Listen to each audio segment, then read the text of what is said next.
Saya tanya, menjaga dari apa? Manusia yang mempelajarinya telah mengganti kata-katanya dari naskah yang asli.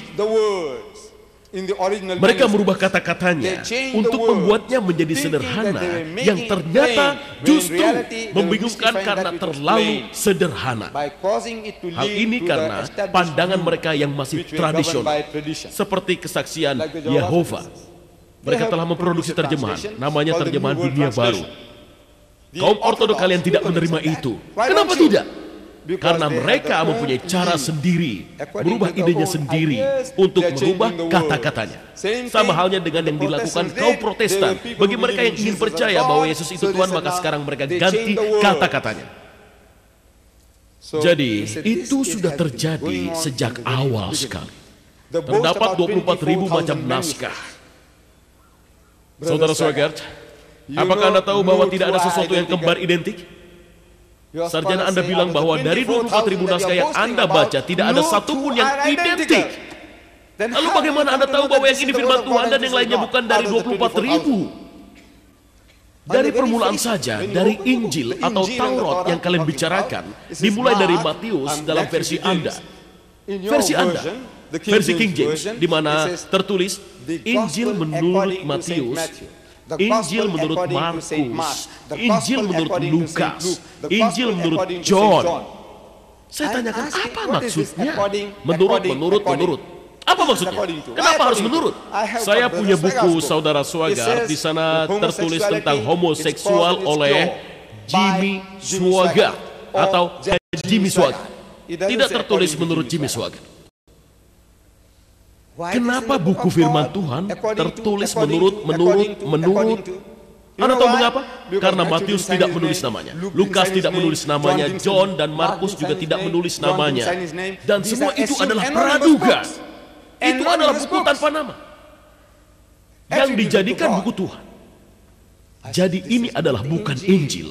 Anda tahu bahwa dalam terjemahan Arab tentang buku ini, dalam terjemahan Arab yang ditulis, Anda tahu Injil Matius, yang artinya adalah Injil Matius, Injil Markus, Injil Lukas, Injil Yohana.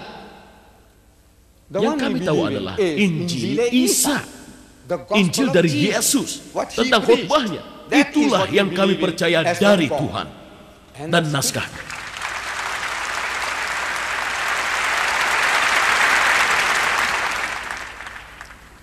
Bila Anda melihat kitab-kitab itu, Matius, Markus, ini adalah Injil dari Matius, Markus, Lukas, dan John. Kami hanya percaya Injil dari Yesus yang dia sampaikan. Dikatakan Matius bahwa Yesus pergi dan mengajarkan Injil. Markus juga berkata begitu, dia pergi mengajarkan Injil. Lukas juga berkata dia mengajarkan Injil. John juga berkata dia mengajarkan Injil. Apakah dia mempunyai buku yang diapit? Apakah dia mempunyai buku? Tidak. Apa yang diajarkan berasal dari Tuhan. Itulah yang kami percaya. Jika Anda memproduksinya, dokumen yang seperti Injil Isa, Injil Yesus, kami akan berbahagia untuk berkenan, untuk mengetahui, untuk menguji apakah itu berasal dari Tuhan. Kita serahkan pada ahli. Tapi selama itu Markus, Matius, Lukas, dan John, dan Jimmy Phillips, seorang penterjemah dari Inggris yang berasal dari gereja Anglikan, ketika menulis tentang Matius, dalam pendahuluannya tertulis, pada awal tradisi kitab Injil-Injil ini bersumber dari Matius. Awal tradisi, itu yang dikatakan. Tapi para sarjana sekarang, mereka semua menolak pandangan ini. Sarjana mana? Yahudi? Hindu kah? Muslim kah? Bukan. Sarjana Kristen. 32 sarjana tertinggi yang didukung oleh 50 umat jemaat yang bekerja sama. Mereka mengatakan bahwa Matius tidak menulis Matius. Mereka bilang, penulisnya mengatakan kemungkinan Matius. Mungkin. Kenapa mungkin? Kenapa?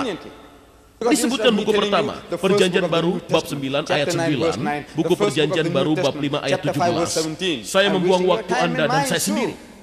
Seharusnya Matius 99, Matius 517. Kemungkinan saya gunakan istilahnya.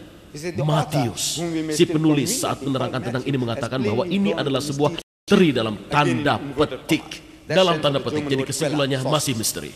Pada masa awal tradisinya yang sudah tua, dia telah menggunakan tanda pada Injil secara bebas. Dalam bahasa sekolahannya, Anda telah menyontek dari Markus.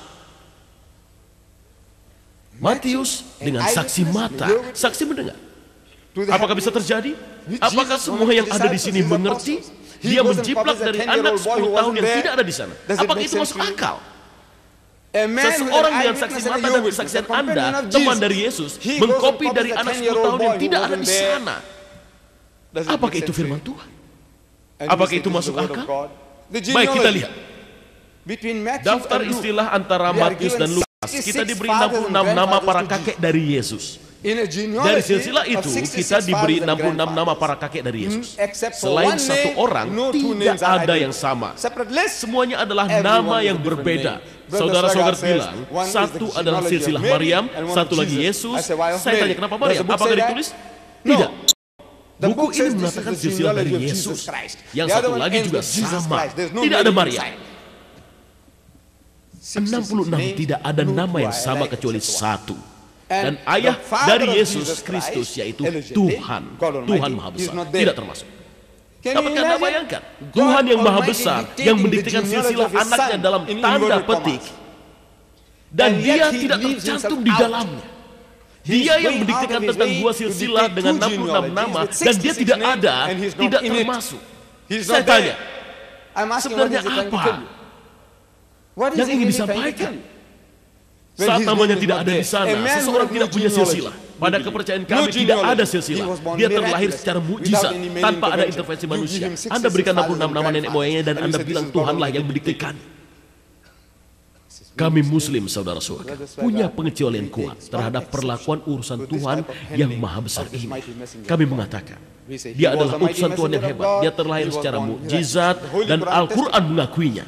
Itu membuat seluruh umat Muslim di dunia tanpa perlu pembuktian dari orang-orang Kristen untuk percaya bahwa Yesus Kristus